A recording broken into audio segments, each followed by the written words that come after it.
Oke, selamat pagi ya semuanya. Jadi kita berangkat lagi ke bengkel. Nah, rencana kita kalau ada senggang, kita mau masang apa tuh? Setir ya, steering column yang oblak itu. Yang ini setirnya goyang-goyang karena dia sudah rusak busingnya. Karena untuk gantinya agak rumit yang tipe ini ya, bongkar-bongkarnya. Jadi kita beli yang copotan aja. Selagi ada copotan kayaknya lebih kuat dibanding repair. Kalau ada copotan biasanya yang copotan lebih kuat karena bawaan dari pabrik ya, gitu. Kecuali kalau tidak ada copotan kita akan repair. Nah, kita juga udah beli speaker, klakson ya, nanti kita pasang. Mana aja duluan yang bisa kita pasang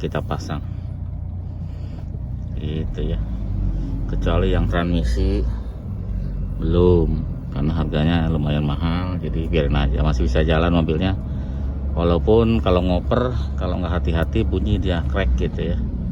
Tapi kalau udah biasa mungkin nggak bunyi gitu. Jadi kalau orang yang mungkin yang nggak yang pinjem agak akan bunyi ya, karena ini harus ngopernya harus halus biar nggak bunyi crack gitu, karena sinkromesnya kayaknya udah tipis, udah rusak ya. Sambil cari-cari info, mungkin kalau sinkromesnya lebih murah nanti kita cari sinkromes dan kita pasang gitu ya.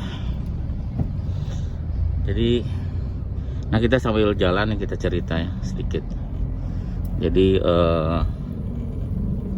karena kita kan sekarang pakai yang 207, sebelumnya pakai 406. Nah, kita komparasi sedikit ya untuk masalah general aja ya, seperti bensin. Nah, kalau bensin ini karena mungkin cc-nya 1600, dia ada posisi di tengah-tengah ya, antara 207 dan 406 betul, tengah-tengah ya untuk keiritannya. Satu berapa saya nggak hitung, cuma menurut perasaan aja, road feeling ya, karena kita nggak ada data sebenarnya ya. Karena kita trayeknya, rutenya itu aja, jadi kita tahu pakai ini kok harusnya segini gitu.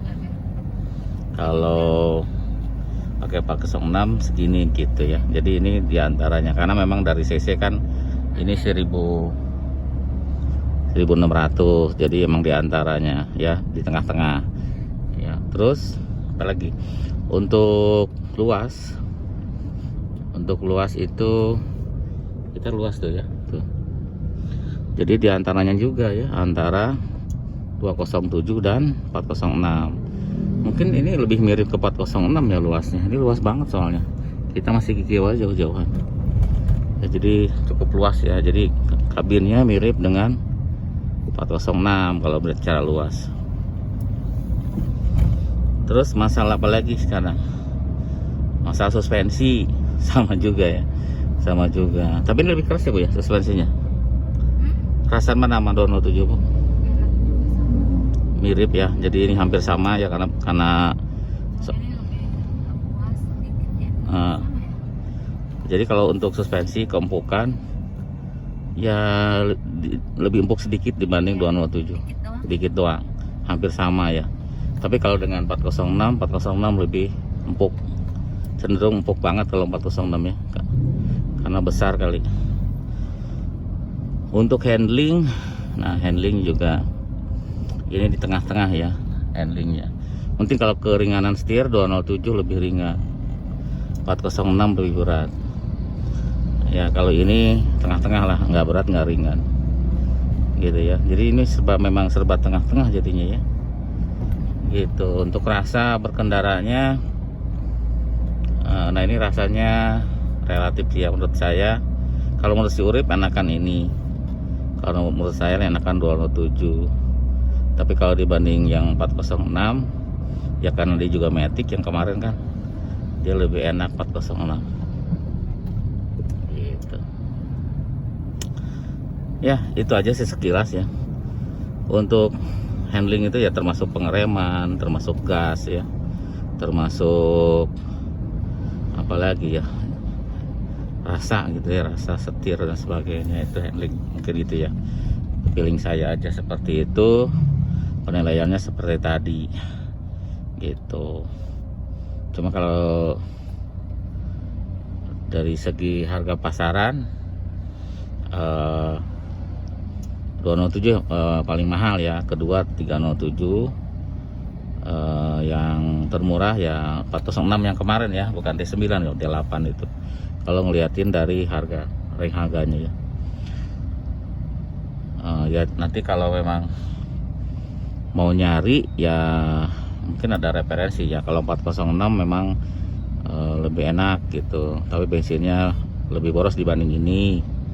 Terus apalagi ya kalau 207 lebih irit, cuman masalah spare partnya agak susah gitu ya. Jadi mungkin untuk bahan pertimbangan spare partnya, karena mobilnya sedikit ya. Kalau tipe ini tahu sendiri kan, copotannya banyak.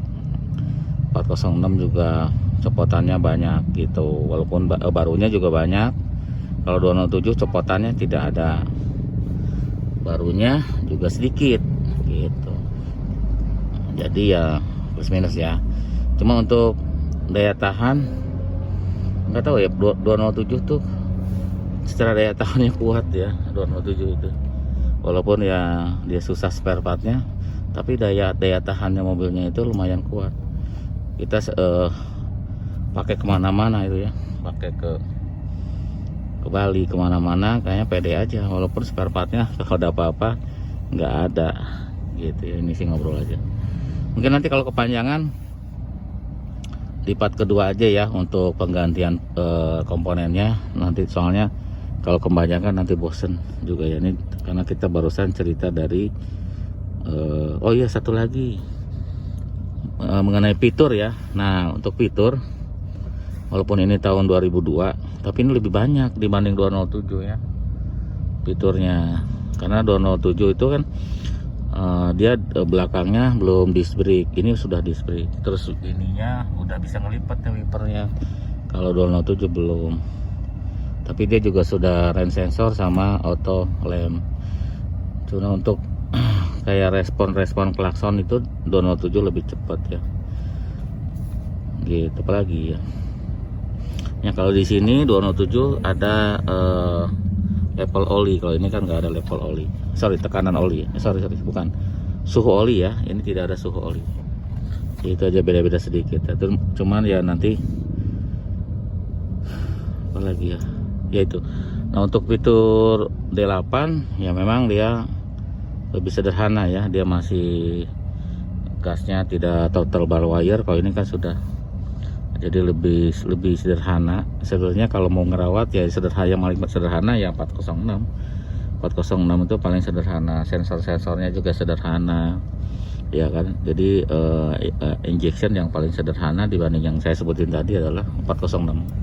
Untuk mesin kuat dia 406 tuh, makanya banyak orang pakai untuk swap engine ke partner, ke 306, ke 405 gitu. Karena memang gampang ngerawatnya dan dia kuat, mesinnya kuat, tenaganya gede ya, di RPM tinggi, tapi kalau RPM rendahnya emang agak lemot gitu. Nah bunyi kan kedengeran kalau kita nggak pelan-pelan ya. Itu ya, mungkin mudah-mudahan ada gunanya video ini. Terima kasih sudah nonton. Nanti kita pekerjaan selanjutnya adalah ganti ini ya, ganti part-part yang kita sudah beli kemarin. Terima kasih, sampai jumpa lagi di video berikutnya.